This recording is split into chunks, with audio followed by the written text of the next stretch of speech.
everyone, my name is Gabby and today I'm going to be bringing you part 1 of my February wrap-up, which is all of my reads for the month. This month was about as unproductive as January was for reading. As you all may know, being in my junior year of high school, second semester has been very, very rough, especially because I've overloaded myself with a lot of activities and extracurriculars and the like, so most of my focus has been either on school, studying, or being involved in all of those extracurriculars and things. So when it comes to having a me time to like read or watch a television show or watch a movie, that's all very, very limited. So I read 6 books this month, which is one more than last month, so at least I'm making an improvement. I think my problem with this sort of like reading slump-ish that I'm in is just the fact that I really don't have time to read. And so I'm reading books, but it's taking me forever to get through them because I have such a short amount of time to read each day.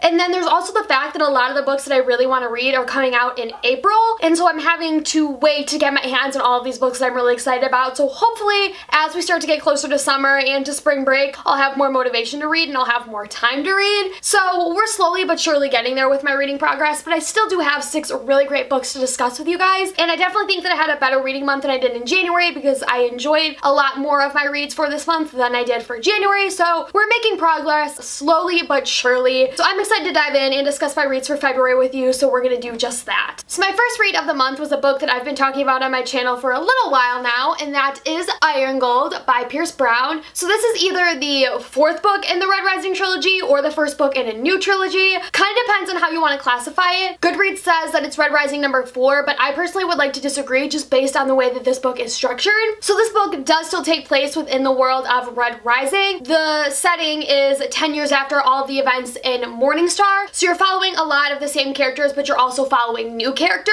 And because of that, there is a lot of that 1st book stuff that needs to be done in Iron Gold in terms of redeveloping this world, because it's a very different world than what it was left off to be 10 years ago with all the events in Morningstar. And so what you see from that world and what you think is going to happen in that world is very different than what actually ends up happening. And so you're seeing how those changes affect the characters, and you're having to redevelop this entire world and reestablish what is it going to be now that there's this period of turmoil that's been going on with all the events that have been happening and have sort of been in continuation these past 10 years that the reader hasn't been following these characters. With developing the new world, you're also developing new characters, so you're having to establish their identities and their motives and what character are they going to be throughout the rest of the series. Are they protagonist and antagonist? Are they something in between? And because of that, a lot of this book is just lots and lots and lots of development, and so it's not as fast-paced as I would have liked it to have been.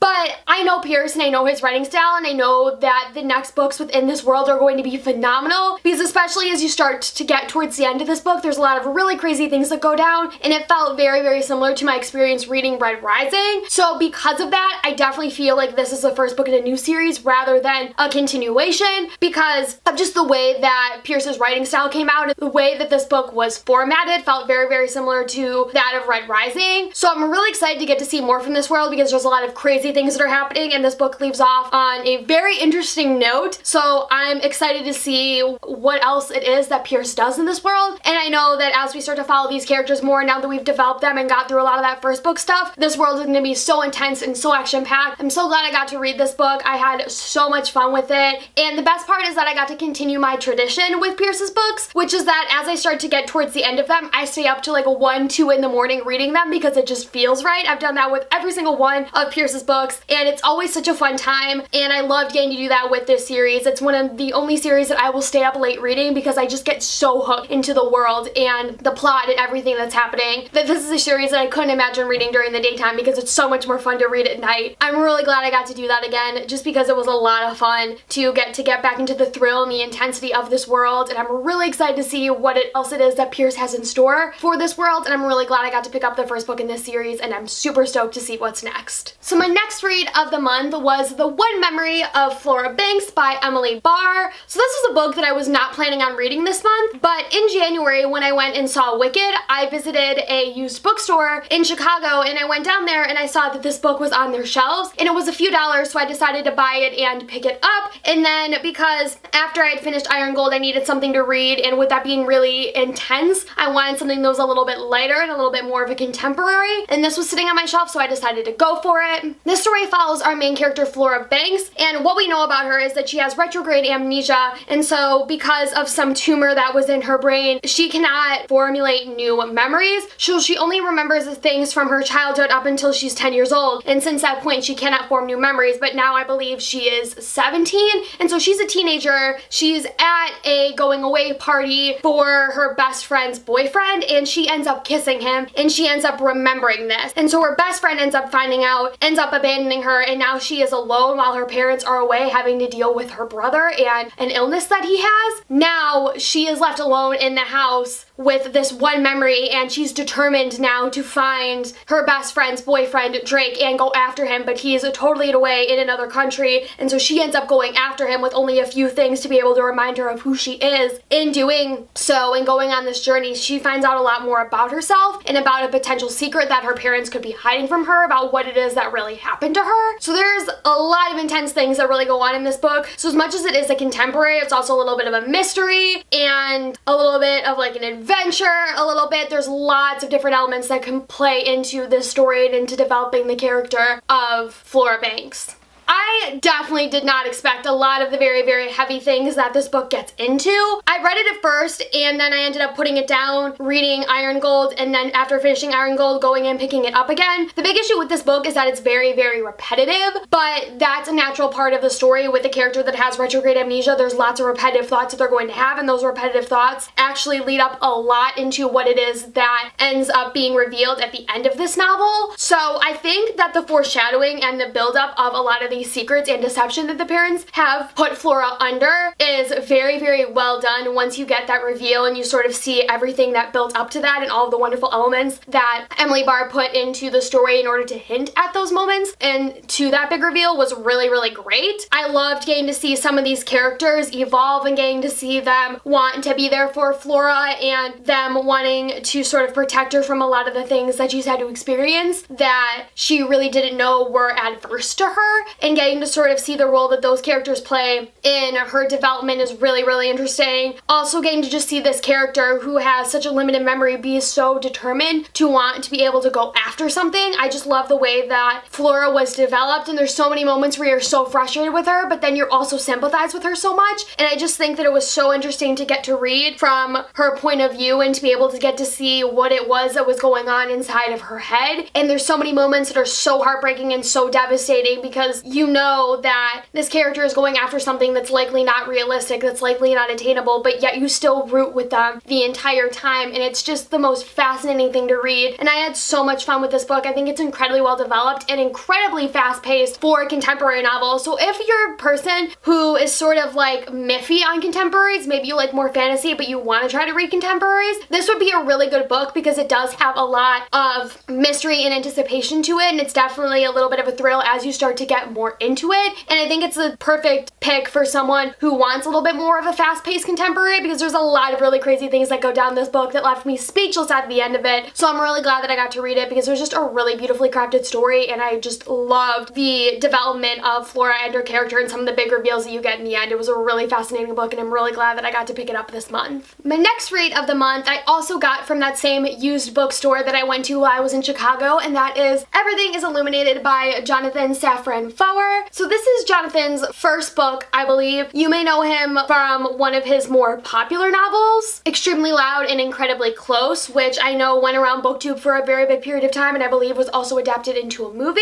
And Everything is Illuminated, I believe, is also a movie as well. I picked this book up because I recognized Jonathan Safran Foer's name and I liked the cover, and then I read the back and I was like, that's interesting, so I'm gonna give this a read. But I had absolutely no idea what it was that I was gonna be going into. So this story follows a few different sets of characters. We follow a character that is named after the author, Jonathan Safran Foer, who comes to Ukraine from America with a photo in his hand, and he wants to find the woman that saved his grandfather from the Nazis. He wants to thank her because had that woman not done that service to her grandfather, he would not be alive today. So he sets out to the Ukraine on this mission, and he comes across Alex, who is meant to be his tour guide in a way. And so there's a lot of lost in translation moments that happen between them, with Alex being somewhat fluent in English but somewhat not really. And so there's a lot of interesting moments that happen between those characters and a sort of unlikely friendship that starts to form between them. You also have Alex's grandfather, who has a lot of memories from the war that are haunting him. And so you see that him coming into contact with Jonathan Safran Foer causes a lot of conflict and something you get to see developed on throughout the novel. There's also a dog named Sammy Davis Jr. that plays a little bit more of a comedic role in the story. It's meant to be an eye-seeing dog for the grandfather, and you're following them on this journey for them trying to find this woman and having absolutely no idea where she is. And so through this journey, there's several different narratives that are brought into this book. You get to see the development of Jonathan Safran Foer's family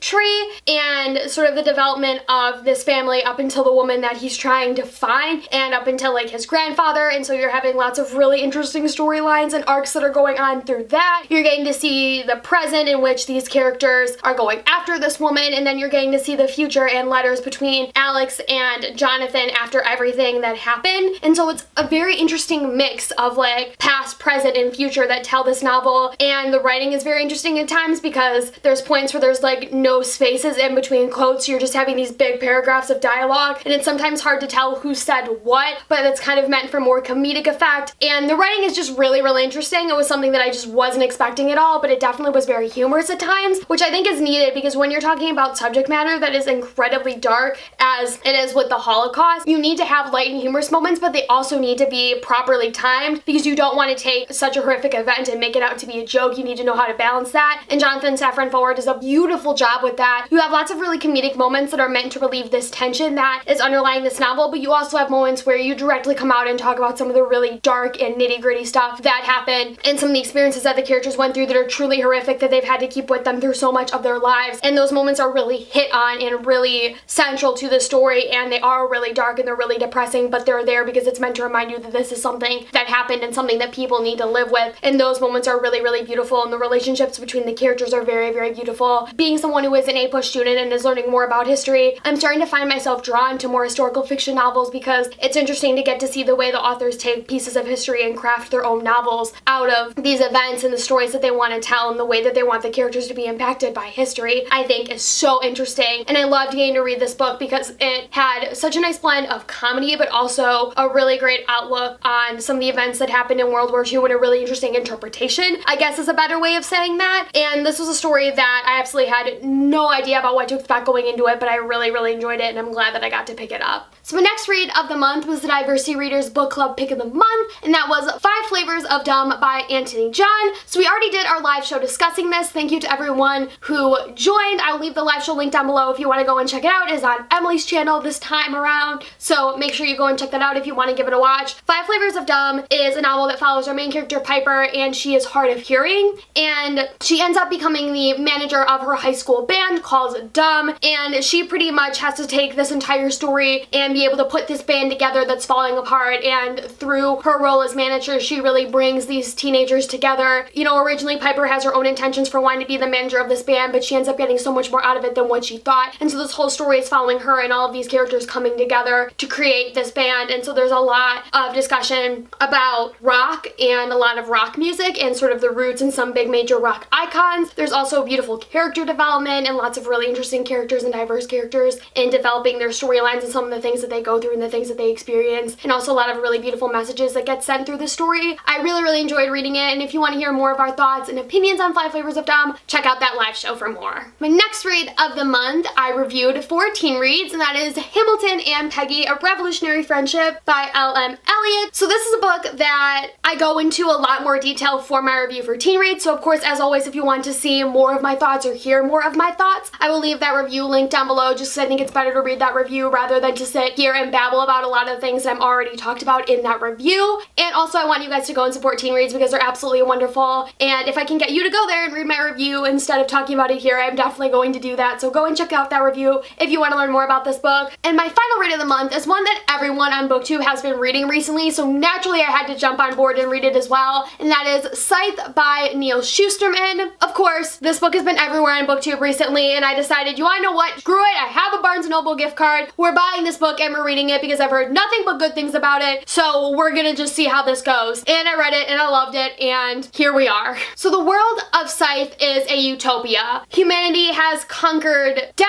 and it's conquered disease, it's conquered starvation, and for the most part there aren't any criminals. Like, world is very, very good. So because nobody's able to die, and if you do end up getting killed, you just end up getting revived, there are Scythes, which are humans that have the sole purpose of executing other human beings in order to maintain the population. So each Scythe has their own way of going about and performing these executions, and they have a certain quota that they need to follow, and there's all these rules and regulations that goes into how the Scythes have to go about their job. And this story follows two teenagers that are taken on as Scythe's apprentices, Citra and Rowan, and they are taken on as apprentices to a Scythe named Scythe Faraday, and neither of them want this job, but as they start to learn more about the Scythes and learn about their ways and what it is that they do, both of them start to become more interested in being a Scythe, and eventually things start to go wrong and things go awry. Citra and Rowan are pitted against each other in this competition to determine who will be the one remaining Scythe while the other ends up getting gleaned, which is pretty much the way that people end up getting killed off, as a Scythe comes and decides to glean them, and there's like different methods that they can use, and something that you find out a lot more about once you start to read the novel. But there's so much that goes into this world, into establishing it, but it's also meant to be sort of a depiction of what our world could look like in a few years if we let it be this way, and it's just so fascinating. I've never read anything from Neil Shusterman before, so I was really excited to get to pick this up, especially because everyone was raving about it. I absolutely loved it. It was so intense and so interesting. I was just like flipping through it, having the best time, and I needed to read a book like this because I've been feeling so slumpy, and a lot of the books I've been reading, I've been like, I like this, but like, nah. And this book was just so good. I needed a book that like felt like a hardcore 5-star read where I could just like scream about it to the heavens, and this book was it. I'm so happy that I enjoyed it. I'm so excited to get to continue on with the series very, very soon because I had so much fun with this book and with this world. It's so well developed, it's so action-packed, it's so interesting, and I know there's so much more that's gonna go into the second book, and I'm so excited to see what Neil Shusterman has in store, and I'm so excited to have read from him finally, because it definitely encourages me to want to read more from him, because his mind is so interesting in terms of the way that he develops worlds and the things that he decides to center his plots around, and the way that he develops his characters. Like, Citra and Rowan are so compelling and so interesting, and the more that they get developed throughout this story, the more compelling they become, and I definitely think that there's going to be a lot of really interesting stuff that goes on in Thunderhead, and I'm really, really psyched to get to read that second book. Scythe is definitely one that I would recommend, as everyone has been recommending it. My thoughts are the same as most people on BookTube, so if you haven't read this book yet, listen to BookTube, because we know what we're talking about. This book is phenomenal and definitely worth your read. So that's pretty much it for my February wrap-up. I definitely think that Scythe was one of my favorite reads of the month. I had so much fun with that book. It was so action-packed and so interesting and so compelling, and I'm so hyped to get to read Thunderhead. If you guys want to let me know what your favorite read of February was, please comment it down below. Thank you all so much for watching. If you want to follow me on social media, you can follow me on Instagram and Twitter at GABBYABOOKS with one Y. So that is GABBYABOOKS.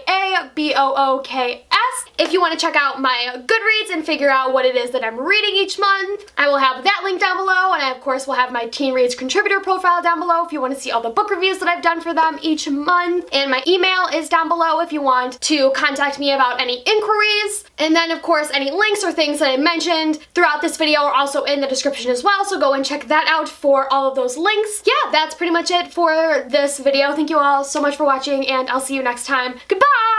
Broadway, here I come.